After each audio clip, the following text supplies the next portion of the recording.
കൂടുതൽ ഈ ഉമ്മത്ത് അനുഗ്രഹിക്കപ്പെട്ട ഏറ്റവും പ്രധാനപ്പെട്ട നിമിഷങ്ങളാണ് നമുക്ക് കഴിഞ്ഞു പോയിക്കൊണ്ടിരിക്കുന്നത്. ഞാനും നിങ്ങളുമൊക്കെ ആയുസ് കുറഞ്ഞവരാണ്, ആരോഗ്യം കുറഞ്ഞവരാണ്, അമല് കുറഞ്ഞവരാണ്. ഒരുപാട് അമല് ചെയ്യാൻ ഭാഗ്യം ലഭിച്ച ഒരുപാട് സമുദായങ്ങൾ ഉണ്ടായിരുന്നു.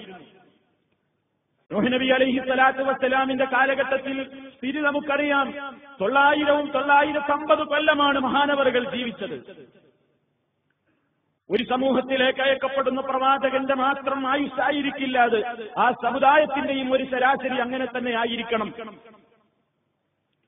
എന്നാലും 600 700 ഒരുപാട് കൊല്ലങ്ങളോളം ഇബാദത്ത് ചെയ്യാൻ വേണ്ടി അവസരം ലഭിക്കപ്പെടുന്ന ആ സമുദായത്തെ അവരുടെ അമലുകൾ കാണിക്കപ്പെട്ടപ്പോൾ നബി സല്ലല്ലാഹു അലൈഹി വസല്ലമിന്റെ മനസ്സിലുണ്ടായ സങ്കടം എന്റെ ഉമ്മത്തിനതില്ലല്ലോ. ആ ഘട്ടത്തിൽ അല്ലാഹു റബ്ബുൽ ആലമീൻ അനുഗ്രഹിച്ചരുളിയ ഏറ്റവും വലിയ സമ്മാനമാണ് ലൈലത്തുൽ ഖദ്ർ. ഒരു പുരുഷായുസ് കൊണ്ട് ഒരു മനുഷ്യൻ ഇബാദത്തെടുത്താൽ തീരാൻ കഴിയാത്തത്ര മഹനീയമായ പുണ്യങ്ങൾ വാരിക്കോരി നിറച്ചുകൊണ്ട് ഖൈറും മിൻ അൽഫി ശഹർ, 1000 മാസങ്ങളെക്കാൾ ഖൈറായ രാത്രി. 84 കൊല്ലം 83 ചില്ലാനം കൊല്ലം തുടർച്ചയായി ഇബാദത്തിൽ മുഴുകാൻ ആർക്കാ സഹോദര സാധിക്കുക? എനിക്കോ നിങ്ങൾക്കോ മനസ്സ് വെച്ചാൽ സാധിക്കുമോ? ഒരു 100 കൊല്ലം ജീവിക്കാൻ ഒരാൾക്ക് ആയുസ് നൽകപ്പെട്ടാൽ പോലും അയാൾക്ക് 83 ചില്ലാനം കൊല്ലം തുടർച്ചയായി ഇബാദത്തെടുക്കാൻ കഴിയുമോ? കഴിയില്ല. പക്ഷേ അല്ലാഹു റബ്ബുൽ ആലമീൻ എത്ര കൊല്ലം ഒരാൾക്ക് ആയുസ് നൽകുന്നുവോ ആ കൊല്ലങ്ങളിൽ മുഴുവൻ ഓരോ ദിവസമതാ ഒരൊറ്റ രാത്രി നീ ഉപയോഗപ്പെടുത്തിയാൽ നിന്റെ ജീവിതത്തിൽ മുഴുവൻ നീ ചെയ്താൽ കിട്ടാത്തത്ര വലിയ പോരിശയാണ്, മഹത്വമാണ് കിട്ടാൻ പോകുന്നത്. ലൈലത്തുൽ ഖദ്ർ ഫീഹാ യുഫ്റഖു കുല്ലു അംറിൻ ഹകീം അംറൻ മിൻ ഇൻദിനാ ഇന്നാ കുന്നാ മുർസിലീൻ. മലക്കുകളുടെ ഒഴുക്കാണെന്ന് അല്ലാഹു തുടരെ അയച്ചുകൊണ്ടിരിക്കുകയാണ്. മലായിക്കത്തുകൾ ഒഴുകി ഇറങ്ങുകയാണ്. തനസ്സലുൽ മലായിക്കത്തു വറൂഹ്, മലക്കുകൾ റഹ്മത്തിന്റെ മാലാഖമാർ, റഹ്മത്തിന്റെ മലക്കുകൾ ഇറങ്ങി ഒഴുകി വന്നുകൊണ്ടിരിക്കുകയാണ് ഭൂമി ലോകത്തേക്ക്, വാനലോകത്ത് നിന്ന്. മലായിക്കത്തുകളുടെ ആവാസ കേന്ദ്രങ്ങളിൽ നിന്ന് കൂലം കുത്തി ഒഴുക്കാണ് ഭുവനലോകത്തേക്ക്. മലക്കുകൾ ഒഴുകുകയാണ്. നേതാവാരാണ്? മലക്കുകളുടെ പടയെ നയിക്കുന്ന നേതാവാരാണ്?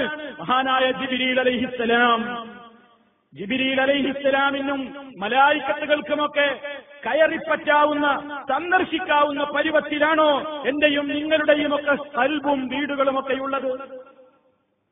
ജിബ്രീൽ അലൈഹിസ്സലാമിനും റഹ്മത്തിന്റെ മലക്കുകൾക്കുമൊക്കെ സന്ദർശനം നടത്താവുന്ന പരിശുദ്ധിയിലാണോ എന്റെയും നിങ്ങളുടെയും ഹൃദയങ്ങളുള്ളത്? നമ്മുടെ വീടുകളുള്ളത്, നമ്മുടെ വീടുകളിലെ സജ്ജീകരണങ്ങളുള്ളത്, നമ്മുടെ സംസ്കാരമുള്ളത് അവർക്കൊക്കെ കയറാനും കാണാനും പറ്റിയ സ്ഥലങ്ങളാണോ? ലാ യദ്ഖുലുൽ മലായിക, മലക്കുകൾ, റഹ്മത്തിന്റെ മലക്കുകൾ പ്രവേശിക്കുന്നതല്ലെന്ന് പറഞ്ഞ സർവ്വതോന്യാസങ്ങളും സർവ്വയാളുകളുടെയും കൽബുകളിലും വീടുകളിലും നിറഞ്ഞാടി തിമർത്തുകൊണ്ടിരിക്കുന്ന ഒരു സാഹചര്യത്തിൽ മലായിക്കത്തും റൂഹുമൊക്കെ ഇറങ്ങുന്ന ഈ രാത്രിയിൽ അല്ലാഹുവിന്റെ അടുക്കൽ നിന്ന് പുണ്യവും പ്രതീക്ഷിച്ച് കാത്തിരിക്കുന്ന നമ്മൾ അവരെ സ്വീകരിക്കാനും വലിയ ത്യാഗത്തിന്റെ ഏറ്റവും വലിയ ദിവസങ്ങളായ ഇത്തരം കടന്നുപോയിക്കൊണ്ടിരിക്കുന്ന ദിവസങ്ങളിൽ അത് നേടിയെടുക്കാനും മാത്രം നാം ശുദ്ധരാണോ? പരിശോധിക്കേണ്ട നേരമാണിത്. എന്നിട്ട് പരിശോധിച്ചിട്ടോ ഒഴിവാക്കേണ്ടത് ഒഴിവാക്കിയേ പറ്റൂ, ശുദ്ധീകരിക്കേണ്ടത് ശുദ്ധീകരിച്ചേ പറ്റൂ. നാം ചിന്തിച്ചു നോക്കുക.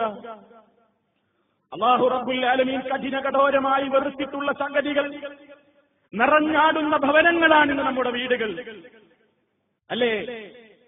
പരിശുദ്ധ റമദാൻ കൊണ്ട് നേടിയെടുത്തിട്ടുള്ള നമ്മുടേതായ സർവ്വ സൂക്ഷ്മതകളെയും തകരാൻ ഇനി അധികം ദിവസങ്ങളില്ല. ലൈലത്തുൽ ഖദ്റിന്റെ ഏറ്റവും വലിയ മഹത്വം പ്രതീക്ഷിച്ചുകൊണ്ട് നാം ഇരിപ്പാണ്. കഴിഞ്ഞുപോയോ എന്തോ അല്ലാഹുവിനാണ് അറിയുക. റമദാനിന്റെ അവസാനത്തെ 10 ദിവസങ്ങളിൽ നിങ്ങളത് പ്രതീക്ഷിക്കുക. 10 ദിവസങ്ങളിലെ കുറെ ദിവസങ്ങൾ കഴിഞ്ഞുപോയി. ഒറ്റയായ രാവുകളിൽ സാധ്യതകളുള്ള ദിവസങ്ങൾ അതും കുറെ കഴിഞ്ഞുപോയി. ഇന്ന് വരാനിരിക്കുന്ന ഒരു രാവും ഏറെ സാധ്യതയുള്ള ഒരു രാവാണ്. ഉപയോഗപ്പെടുത്തിയവർ മഹാന്മാർ ഉപയോഗപ്പെടുത്തി, അല്ലാത്തവർ വലിയ നഷ്ടത്തിലായി. എന്താണ് നമ്മൾ ചെയ്യേണ്ടത്? എന്താണ് നാം നമ്മുടെ നാഥനോട് ഏറ്റുപറയേണ്ടത്? നാഥ, ജീവിതത്തിന്റെ ഇന്നലകളിൽ സംഭവിച്ച കാര്യങ്ങളെപ്പറ്റി തന്നെയാണ് ഖദറിന്റെ രാത്രിയിലും പ്രധാനമായും ഏറ്റുപറയേണ്ടത്. തൗബ തന്നെയാണ്, പശ്ചാത്താപം തന്നെയാണ്.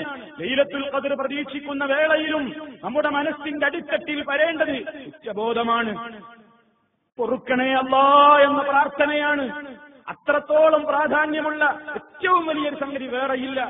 മഹദിയായ ആയിഷ റളിയല്ലാഹു അൻഹാ, നമ്മുടെ ഉമ്മ ആയിഷ റളിയല്ലാഹു തആല അൻഹ നബി സല്ലല്ലാഹു അലൈഹി വസല്ലമിനോട് ചോദിക്കുകയാണ്, യാ റസൂലല്ലാഹ്, അല്ലാഹുവിന്റെ റസൂലേ, ഖദറിന്റെ രാത്രിയെ പ്രതീക്ഷിച്ചുകൊണ്ടിരിക്കുന്ന സന്ദർഭങ്ങളിൽ ഞാൻ എന്താണ് ഏറെ എന്റെ നാഥനോട് ചോദിക്കേണ്ടത്? എന്തിനാ ഞാൻ ചോദിക്കേണ്ടത്? ഒരു മനുഷ്യന്റെ മനസ്സിലുണ്ടായിരിക്കേണ്ട ഏറ്റവും വലിയ പ്രതീക്ഷ എന്താണെങ്കിൽ അതല്ലേ ആ അവസരത്തിൽ മുത്ത് മുസ്തഫ പഠിപ്പിക്കേണ്ടത്. ഒരാൾ ഈ ലോകത്ത് ഏറ്റവും നേടിയെടുക്കേണ്ട സമ്പാദ്യം എന്താണെങ്കിൽ അതല്ലേ ഏറ്റവും കിട്ടേണ്ട അവസരത്തിൽ ചോദിക്കേണ്ടത്. ചോദിക്കുന്നതൊക്കെ തരും എന്ന് പറയുന്ന 1000 മാസങ്ങളെക്കാൾ പുണ്യമുണ്ടെന്ന് പറയപ്പെടുന്ന ഏറ്റവും വലിയ രാവിൽ ചോദിച്ചാൽ എന്തും കിട്ടുമെന്നുറപ്പുള്ള ദിവസത്തിൽ എന്തു പറയണം എന്ന മഹദിയുടെ ചോദ്യത്തിന് മുത്ത് മുസ്തഫ പറയേണ്ടത് എന്തായിരിക്കും? നമ്മളുടെയൊക്കെ കണക്കുകൂട്ടലനുസരിച്ച് കുറെ പണം തരണം അല്ലാ, സൗകര്യങ്ങൾ തരണം അല്ലാ, പ്രയാസങ്ങൾ തീർക്കണം അല്ലാ, നല്ല വീട് വേണം അല്ലാ. നബി സല്ലല്ലാഹു അലൈഹി വസല്ലം ചോദിച്ചാൽ കിട്ടുമെന്നുറപ്പുള്ള അവസരത്തിൽ ഒരു മുസ്ലിമിന്റെ ജീവിതത്തിന്റെ ഏറ്റവും പ്രധാനപ്പെട്ട ആഗ്രഹം നരകത്തിൽ നിന്ന് രക്ഷനേടലാണ്. അതിനാവശ്യമായ അല്ലാഹുവിന്റെ അടുക്കൽ നിന്നുള്ള മാപ്പ് കിട്ടലാണ്. ഏറ്റവും വലിയ മാപ്പ് കിട്ടണം. ആയിഷ റളിയല്ലാഹു തആല അൻഹയോട് നബി സല്ലല്ലാഹു അലൈഹി വസല്ലം പഠിപ്പിച്ചു, ആയിഷ നീ അധികരിപ്പിച്ചോ, നീ പറഞ്ഞോ, അല്ലാഹുമ്മ ഇന്നക അഫുവ്വുൻ തുഹിബ്ബുൽ അഫ്വ ഫഅഫു അന്നീ. അല്ലാഹുവേ, നീ ഏറെ പൊറുക്കുന്നവനാണ്, ഏറെ മാപ്പ് കൊടുക്കുന്നവനാണല്ലാ. മാപ്പ് കൊടുക്കൽ നിനക്ക് വലിയ ഇഷ്ടമാണ്. ഒരാളോട് മാപ്പ് കൊടുക്കുക എന്നുള്ളത് മനുഷ്യനല്ലേ പ്രയാസമുള്ളത്, അല്ലാഹുവിനത് ഏറെ ഇഷ്ടമാണ്. ഫഅഫു അന്നീ, ഫഅഫു അന്നീ, നീ എന്നോട് മാപ്പാക്കണം, എന്നോട് മാപ്പാക്കണം. ആവർത്തിച്ച് ഇത് പറയാനാണ് നബി സല്ലല്ലാഹു അലൈഹി വസല്ലം പറയുന്നത്.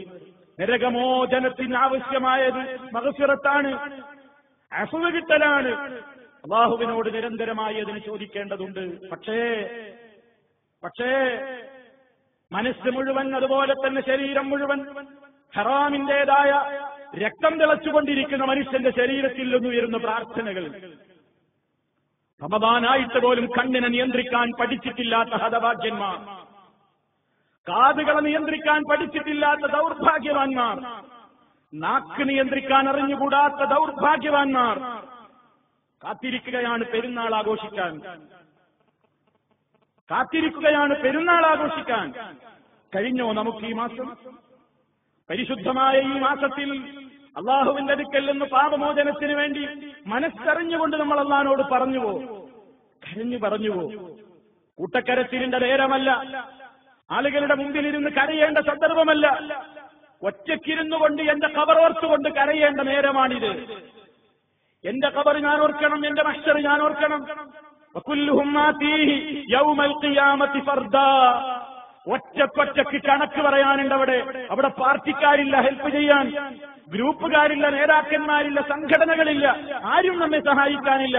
അവനവന്റെ അമല് മാത്രം അവിടെ മുടിനാരിഴകീറി വേർതിരിക്കപ്പെടുകയാണ്. അല്ലാഹ് നിന്റെ കോടതിയിലെത്തുമ്പോ ഞാൻ എന്തു പറയും?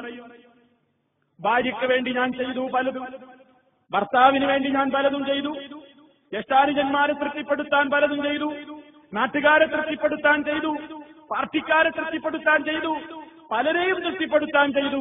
അല്ലാഹ്, ആരെയും ഇന്ന് എനിക്ക് കാണുന്നില്ലല്ലോ, ഞാൻ എന്ത് പറയും, ഞാൻ എന്ത് ചെയ്യും എന്റെ നാഥന്റെ മുമ്പിൽ? ഇതോർത്തൊറ്റക്കിരുന്ന് കരയാൻ കഴിയണം.